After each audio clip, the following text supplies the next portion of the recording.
Hola, hola comunidad ADN de Aprendiendo de Nuevo. Un gusto una vez más con ustedes acá en este espacio para poder conversar, conocer y sobre todo aprender. El día de hoy tengo a una persona invitada especial. Ella es en comunicación una experta, en oratoria y en locución. Vamos a conocer un poquito más su trayectoria y lo que ella hoy en día va y puede hacer en caso de ser electa como candidata a asambleísta. Leticia, muchísimo gusto tenerte acá en este espacio, pues como conversamos previo, es muy relajado, así que bueno. Así, entonces me voy a sentar más relajada. Ya relajamos súper bien. No, bueno, muchísimas gracias a ustedes por esta invitación.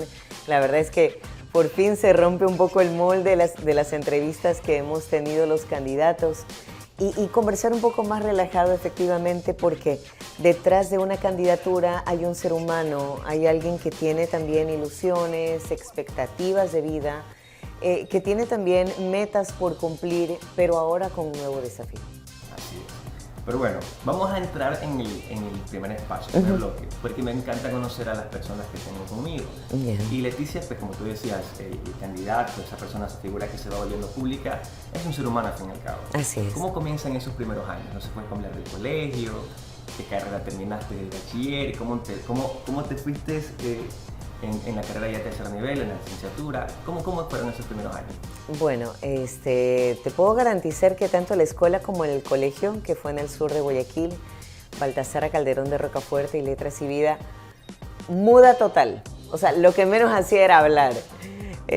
Súper tímida, cohibida, por ahí, no sé, el tema de que las exposiciones le huía. Sin embargo, en el colegio decidí estudiar la especialización que en ese entonces había,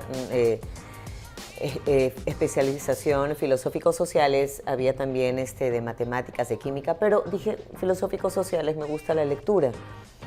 Entonces comencé un poco a adentrarme con los autores, con los tipos de textos también y de géneros, hasta que la tele era para mi mamá su diversión total, más que todo porque a ella le encantaba ver noticias, los noticieros de televisión, y pues nos obligaba prácticamente también a nosotros ver los noticieros. Entonces ahí comencé a ver a un periodista que me llamó mucho la atención, el tema de cómo abordaba los reportajes, cómo hacía las investigaciones, y yo quiero hacer eso cuando esté en la universidad. Y sí, elegí la carrera de comunicación, más que todo reflejándome en ese periodista, porque me gustaba el acercamiento con las personas, el ayudarlos o el ser un mediador. Escogí la carrera de comunicación en la Facultad de Comunicación Social de la Estatal, Faxo. Y allí, bueno, estudié los primeros años en la mañana, luego me retiré. Realmente me equivoqué de especialización, porque ahí también tomabas una especialización en el tercer año, o era publicidad y mercadotecnia, o era turismo, o era comunicación. No sé qué me dio, o sea, sí estaba enamorada en ese entonces, pero no sé qué me dio y escogí publicidad. Y yo no sé ni dibujar, o sea, solo sé dibujar palito y bolita. Hasta que medio año terminé con el novio y me retiré de la carrera porque dije, no, esto no es mío. Entonces pasó un año, no pude estudiar porque como salía de un colegio particular en ese entonces tenía que pagar una matrícula también bastante considerable en cuanto a dinero. Y el siguiente año regresé ya con nuevos bríos. Pensando que regresaba a tercer año, me dijeron, no, usted regresa a segundo. Y yo, no puede ser un año perdido. Bueno, realmente eran 2 años perdidos. Pero dije, bueno, lloré. Dije, vamos con el desafío de regresar a la carrera, ahora sí de comunicación. Y en esa carrera, obviamente, comencé a entender lo importante que era ser comunicador, ya, porque eres prácticamente la voz de una comunidad. Eres un intermediario entre estas problemáticas y que prácticamente eres la bandera de mucha gente. Y me gustó.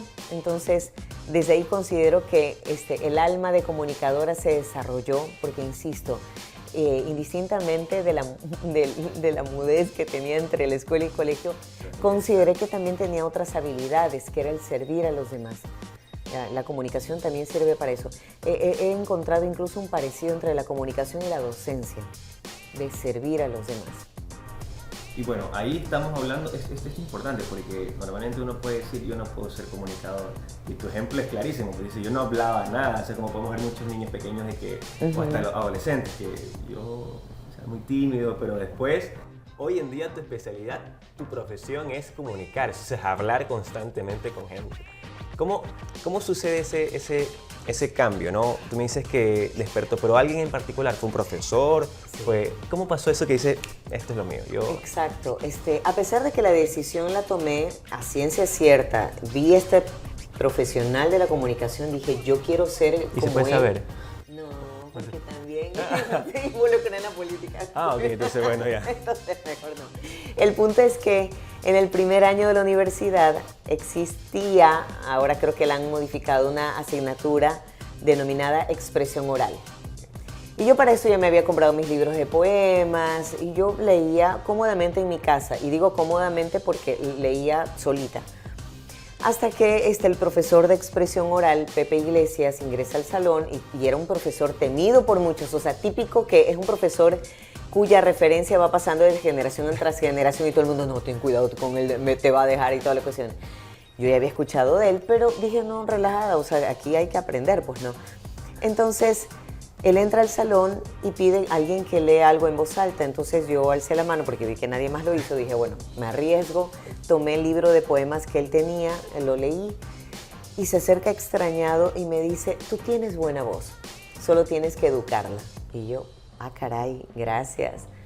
Eso fue para mí el despunte de toda la motivación que comencé a tener de encontrar cómo educar la voz. Y el primer medio que encontré y que fue la escuela de mi vida, la radio.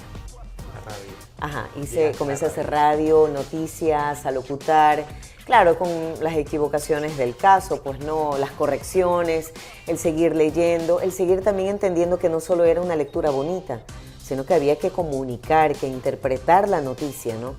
Entonces, y ya luego comencé el tema de radio musical, porque hice radio de noticias, luego la musical. Ya aplicar en radio. ¿Qué edad tienes? Uy. 23, 24.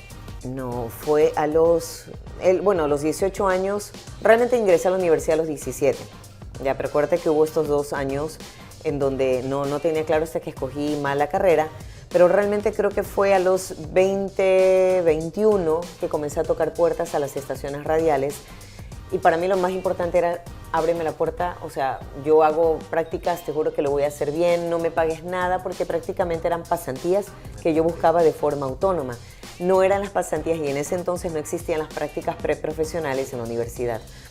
O sea, Entonces, el punto es que me dieron la oportunidad y ya con esa expertise comencé a tocar de forma más formal a otras estaciones y más que todo porque me gustaba también el género musical. Y en el género musical que adoraba Radio Amor, que existía en ese entonces, y Radio Centro con María Esperanza Carrión, una de las voces maravillosas que ha tenido Guayaquil, ingresé a hacer radio de género musical. Ya mi escuela top, porque hice no solo una radio revista, sino que también fui la voz oficial de esa estación, fue Radio Romance, que hasta el día de hoy existe, pero ya sin mí. ¿Y tú eras la voz de radio? Era la voz de Radio Romance. ¿Se la hago? Házmela, por favor, porque sí, te ubico, ahí sí te ubico, o sea, esa voz. Ok. Radio Romance 90.1. Muy bien, ya se acabó. Ahora, mira, que te identifiqué rapidísimo por la voz. ¿Cuántos años estuviste haciendo voz de...? 9 años. 9 años, wow. 9 años, pero como considero que todo tiene una etapa, uno tiene que cerrar las etapas cuando siente que ya, ¿cómo te explico? Como cuando siente que ya hizo todo el proceso, cuando ya cumplió y cuando ya también siente que hay que dar otros pasos. Entonces la cerré con mucho dolor porque adoraba la radio, adoraba a los oyentes, el contacto, etcétera, pero sentía que había algo más que hacer, porque para eso en estos 9 años me había dedicado también a la maestría de ceremonia, a la conducción de eventos, y encontré allí otro mundo, porque siempre pensaba que no podías ubicarte solo en hacer algo, sino que tenías que ser, no sé, que perfeccionar una que otra habilidad. Y ojo, no por pensar en un tema económico, sino por pensar en que quiero aprender otras cosas además de lo que ya estaba haciendo. Entonces, efectivamente, ingresé a la parte de maestría de ceremonia y conducción de eventos y me iba bien, pero también ingresé a la locución publicitaria, que es un apartado totalmente distinto a la locución radial. Y es ahí donde, claro, ya la monetización fue súper potente porque pues no es lo mismo trabajar como empleado de una estación radial en relación de dependencia, que tú sabes que tienes tu sueldo fijo, a saber que tu voz la puede elegir una marca, producto o servicio, te paga por eso, te paga por la exposición de la voz a través de los medios tradicionales y digitales, y ya ese son otros rubros. Entonces, claro, y otro horario también, porque ahí prácticamente yo disponía de mi tiempo. Entonces comencé a sentir eso, cerrar las etapas para mí es un compromiso de saber que hasta aquí llegué y ahora necesito hacer otra cosa varias distinta. etapas, la locución de radial, después de ceremonias, de eventos. La locución publicitaria y luego la docencia. No sé si podrás decir, no digas marca, pero diga por ahí, ¿hay alguna que nos pueda, con lo que podamos nosotros recordar? ¿Alguna? Imagino que en televisión, sí tiene, en radio también tiene que salir una publicidad de tu voz. ¿Alguna que tú digas? Ajá, ya sé. Atún Isabel, tu forma de querer. No creo. Buenísimo. Okay. No, sí, ya la han explotado más de lo que yo pensé, pero bueno, porque está incluso en los BTLs de los Mi Comisariato, ahí está. Cuando ustedes pasan por las estanterías o las perchas de atún, ahí hay un BTL justamente de esa marca, y un día pasaba así y yo, esa voz la conozco, y yo, soy yo. Ellos no me habían avisado esto, entonces ahí ya comencé a hacer otra negociación para eso. Bueno, y si se puede hacer eso. Claro, lo que pasa es que por lo general, bueno, esta conversación chévere, que me encanta que me pregunten de estas cosas, por lo general cuando tú trabajas con tu voz desde la locución comercial, tú tienes que negociar desde el primer instante para qué la van a utilizar. Pero si por alguna razón el cliente, que puede ser también por desconocimiento, dice no, también la quiero en BTL, te tienen que avisar. Pero si no te avisan, tienes que decir, oye, la escuché, y tomas fotos o videos como evidencia de. Y ahí entra a jugar otros valores que te tienen que pagar por la exposición de la voz en esos medios. Como tal, como un producto. Es que formas parte de ese producto. Buenísimo, qué bueno saberlo, qué bueno que lo sepan ustedes, padres. Este programa está enfocado siempre a esta generación millennial, ¿no? Entonces, centennial, que son los que tenemos hoy en día, y quienes obviamente pertenecemos a este grupo, entendemos que es importante conocer, porque es por desconocimiento que nos pasan muchas cosas. Pero quiero ir entrando un poco ya a un perfil, a la parte de ¿en qué momento tú entendiste que era importante ser un servidor? Entender que era importante desde el principio, desde el tema civil primero. ¿En qué momento hizo clic contigo? ¿Con tu carrera? En ese momento que estás estudiando comunicación, entendí que esto no era simplemente llevar comunicación o dar un mensaje, sino que era importante representar, ser un servidor. ¿En qué momento pasó eso y cómo tú lo ves hoy en día? Vamos entrando un poco a la parte ya. Bueno, primero desde la elección de la carrera. Porque también involucrarse en comunicación, y aquí un poco bajo el mito o la leyenda que tienen algunos estudiantes cuando los conozco por primera vez en primer año, es que quiero aparecer en televisión, es que quiero ser famoso, y yo, no, mi amor, este es el mundo totalmente distinto al que ves efectivamente en una pantalla de televisión. El mundo de la comunicación va más en función de lo que te decía, ser un mediador de la comunidad. Y allí también está la calidad de servir a los demás. Y digo calidad porque, claro, también tú puedes hacer un pequeño reportaje y te desentiendes de ese mundo y luego regresas a tu mundo. No, y hay que estar un poco también en coherencia con lo que pasa a tu alrededor. Yo siempre le decía a los chicos, tomen el bus y des vuelta por algunos sectores de Guayaquil y vas a entender que tu realidad no es la misma de otras personas. Vas a entender que lo que posiblemente tú comiste hoy, nadie de ese sector lo va a poder ingerir porque ni siquiera tienen la capacidad para comprarse un pan, Claro, no quisiera utilizar la palabra privilegio porque últimamente la he estado escuchando en otros sitios mal utilizada, sino más bien el ser empáticos con las realidades de los demás. ¿Ya? Porque posiblemente cuando uno hace comunicación no lo hace desde tu espacio, sino que lo tienes que hacer desde el espacio de los demás para poder entender las problemáticas y poder ser un intermediario de aquello. ¿Cómo es posible de repente, sí, que la gente reclama por falta de agua, de servicios básicos, y tú sí lo tienes? A veces es mejor ir al lugar y, entrar a una casa, conversar con las personas, ver cómo viven, la calidad de vida que tienen, lamentablemente por la falta de servicios. Pero si no lo hacemos, si no tenemos ese territorio que hacer, si no tenemos esa investigación de campo que realmente lo hacemos en la academia con los estudiantes, no vamos a entender esas realidades. Y el comunicador debe ser inmediatamente el primer filtro que ayude a decirle a los demás, esto está pasando en este sector, pero porque también yo lo viví, porque entré a esa casa, porque hablé con los moradores, porque vi las condiciones de vida, porque vi las alcantarillas en ese estado. Entonces, sí es un poco llevarle este mensaje a los estudiantes que yo ya lo viví, porque bueno, también sí padecí eso en el sur de Guayaquil, en los tiempos del fenómeno del Niño. O sea, para ir a botar la basura, que ya luego entendíamos que no la podíamos botar, salíamos con el agua hasta la cintura. Los carros se quedaban en el sur de Guayaquil. Entonces, si tú no lo vives, si tú no lo vives, va a ser difícil conversarle esto a los demás. Desde esta experiencia, porque por ejemplo, tú me dices, ok, ahí comenzó a me di cuenta de que realmente era necesario comunicar desde el perfil ciudadano, ¿no? Desde la ciudadanía, no desde mi realidad, porque a veces estamos en una burbuja muchas veces, ¿no? Porque uno reclama, dice, ¿por qué se quejan de esto? Claro, porque lo dices desde tu condición. Espacio. Y termina siendo una burbuja, ¿no? Porque no me expongo, no salgo, no voy a ver lo que está pasando más allá de 2 cuadras de mi casa, simplemente estoy opinando desde mi realidad. Desde mi realidad todo está bien, así que no debería pasar en otro lado nada peor. El camino te trae una oportunidad. ¿Ya tú esperabas algo en una oportunidad de este tipo? Es decir, ser asambleísta, tener la oportunidad de ser candidata para representar a la ciudadanía, ya no desde la comunicación social, sino desde la parte legislativa, porque bueno, la amplitud del servicio público se da desde una asamblea, ¿no? Como asambleísta, este poder legislativo te da esta mayor amplificación de poder representar. ¿Cómo se da la oportunidad? ¿La esperabas? Pero claro, primero que lo que pasó en los meses atrás, esta muerte cruzada, era imprevista o quizás estaba dentro de las posibilidades, pero no de las primeras.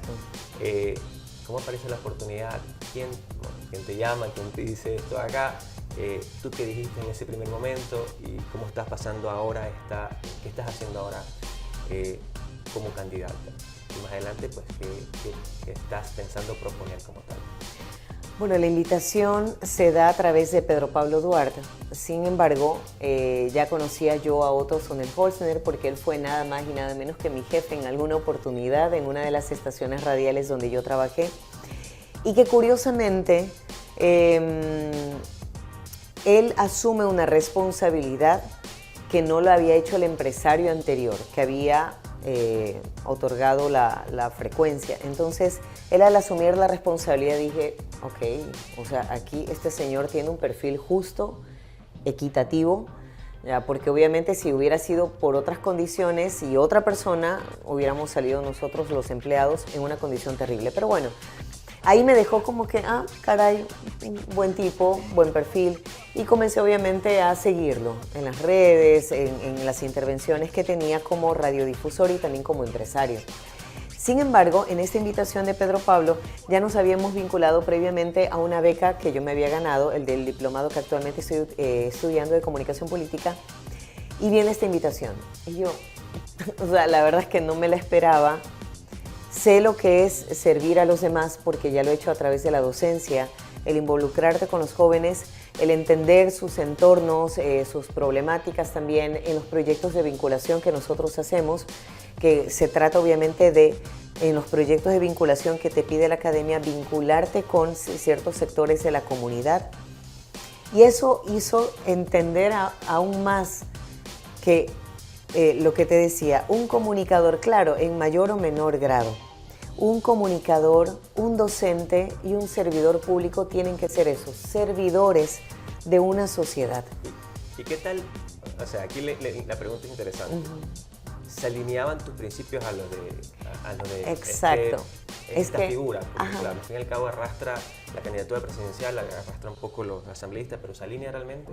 Sí, es que si no se hubiera alineado no hubiera aceptado. O sea, es más, entre paréntesis, sí hubo un partido anterior que me propuso y dije no específicamente por esa razón, porque no iba con mis ideales, no iba con mi ideología y bueno, siempre he creído que mis principios, siempre he creído y siempre los he mantenido, incluso en la academia, que a pesar de que al parecer puede parecer un mundo chévere, no siempre es así, pero siempre he mantenido mis principios éticos, morales y mis valores allí.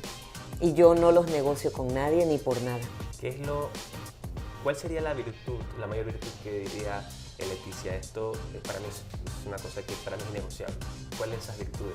Dices, para mí, no sé, honestidad, respeto, puntualidad, no sé, ¿cuál es la que dices que más me caracteriza? Transparencia. Por ahí le pongo una carga altísima de prudencia porque la transparencia también va con ese equilibrio de ser prudente. Tengo que ser como soy, o sea, no tengo máscaras, no tengo que ocultar, es más, no sé mentir, o sea, porque por ahí esas mentirillas entre mi hija y yo siempre caigo, ella se da cuenta. Pero por sobre todas las cosas, ser muy prudente en esa vida, ¿no? Porque también el hecho de ser transparente también hay que tratar de manera adecuada a los demás. O sea, si tú eres muy honesto, también hay que ser prudente con las cosas que uno dice. O sea, decirlas de acuerdo a la persona, decirlas en el momento. O sea, tener ese protocolo de ser justo y equitativo. O sea, no es que el hecho de ser transparente, te digo las cosas así, no. Peleo como las pienso, no las filtro, simplemente las suelto. No, yo, o sea... Pienso lo que digo. Sí, y como mis pensamientos tienen sus principios y tienen sus valores, obviamente, pues yo lo traduzco en palabras adecuadas para decirte las cosas. Ser muy prudente. Sí. Esa sería esa transparencia con prudencia, la característica como tú te ves desde lo principal. Voy avanzando en este espacio porque se dio la oportunidad, lo acepté, estoy en esto, hoy en día estás haciendo, te estás moviendo por la ciudad, por la provincia. Pero ¿cuáles son las cosas puntuales que dice Leticia? Yo en caso de ser electa voy a trabajar en estos temas puntuales. Me gustaría que también en tema de educación, a ver, porque eres maestra universitaria, entonces en tema de educación, ¿qué propondrías? Y si hay algo adicional también. Dos situaciones muy puntuales. Fíjate que tengo un familiar cercano que desde el año pasado se le detectó diabetes tipo 1. Existen dos tipos de diabetes, tipo 1 y tipo 2. Uno, naces con esa predisposición a que el páncreas no trabaje como debe trabajar. Y la 2, que la desarrollas por una mala alimentación, por una baja calidad de vida, por falta de ejercicio. ¿Cuál es el punto? Ya venía leyendo informes médicos sobre la situación de esta enfermedad en Ecuador. Y existe una alta incidencia de diabetes en Ecuador. Además, en las brigadas médicas que hemos realizado, obviamente que tengo la oportunidad de conversar con los vecinos, con los amigos de los sectores, que principalmente hemos estado más en la parroquia Febres Cordero, hay dos situaciones puntuales de salud que afectan a esta población, indistintamente de la edad, que es lo más preocupante: diabetes e hipertensión, porque lamentablemente van de la mano. Van de la mano, ¿no? Con lo que tienes diabetes, pues producen hipertensión. Exacto. Ahora, revisando el listado de las enfermedades raras y catastróficas, no está la diabetes. Y eso tiene pidiéndose desde hace mucho tiempo atrás los colectivos. Entonces, ahí donde yo digo, ok, posiblemente los asambleístas anteriormente no han hecho absolutamente nada. Es más, hasta mi enfermedad, yo tengo problemas en la tiroides, está catalogada como una enfermedad rara, pero no la puedo magnificar ni siquiera como punto de comparación con una persona diabética, porque yo sé lo que es la diabetes. Porque no hay vuelta atrás. Exacto. Entonces, ¿cuál es el punto? El primer enfoque mío y el más importante será poder viabilizar que esa enfermedad se registre como una enfermedad catastrófica para que el Estado pueda garantizar una mejor calidad de vida, que incluso la insulina que proveen en los hospitales públicos sea de mejor calidad, porque eso también tiene mucho que ver, el tipo de insulina que se provee a los pacientes, en primer lugar. En segundo lugar, en materia de educación, fíjate que como educadora te puedo garantizar que de cada 15 estudiantes, uno trabaja terminando la carrera. ¿Qué ocurre? Que en este país se necesita analizar de forma muy fiel al sector productivo cuáles son las carreras que pueden aportar para mejorar el sector productivo. Y por lo general son carreras alineadas a lo técnico. Entonces, la propuesta será poder crear o magnificar carreras técnicas, pero que también puedan ser estudiadas de forma virtual, para darte la posibilidad, obviamente, que vayas a trabajar también. Es decir, que sea un estudiante que estudie algo en corto tiempo, una carrera técnica alineada al sector productivo, te garantiza trabajo y obviamente por otro lado también hablar con los sectores productivos para que puedan garantizar plazas de trabajo para esos futuros profesionales. Pero ojo, no estoy diciendo que las carreras de 4 años, de 5 años no sean válidas. No, claro que lo son. Pero también potenciar estas carreras cortas. Porque ustedes, esta generación, no son de carreras largas. Claro, estamos pensando... No son de carreras largas, son de carreras técnicas o de carreras cortas, de talleres, de cursos, y ya lo hemos comprobado. Así es. Te digo un dato importante.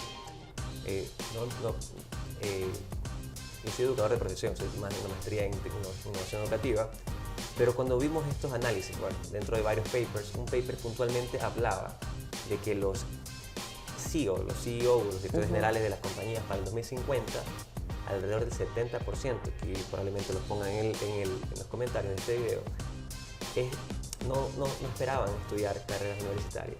Esperaban complementarlo con una variedad de cursos, desde oratoria, desde el tema de habilidades blandas, y lo que aparezca en ese momento, programación, diseño, etc. Eso se esperaba y eso era el perfil de los Centennials, Millennials Centennials, que estarían gerenciando o dirigiendo compañías enormes en el 2050, según un informe de Forbes de una universidad. Entonces, este dato es importante, lo que tú dices.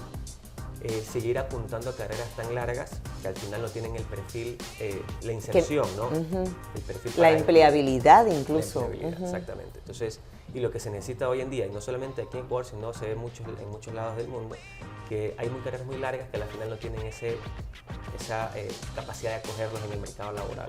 Y las técnicas pues, son las más demandadas hoy en día, ¿no? Y ojo, también el pretender que no exista más fuga de talentos. Porque eso está sucediendo.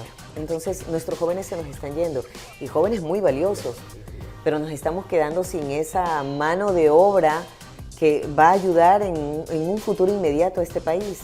Entonces, la idea es que ya no exista tanta fuga de talentos, que el que quiere irse a hacer una maestría, obviamente, pero la virtualidad puede ayudar mucho a que te quedes en tu Ecuador, que sabes que perfectamente este país ya nos conocemos, es tu territorio, es tu gente, ya, y hay posibilidades de crecimiento aquí. Esto es una propuesta que he escuchado al candidato presidencial de Actuemos, se llama, de Otto, en la que dice que bueno, este país de oportunidades, ¿ok? Porque efectivamente hay, claro, creo que la mayor preocupación de alguien que tiene hoy en día este país, ¿no? En Ecuador, inseguridad, dice, bueno, ¿qué puedo hacer? O falta oportunidades.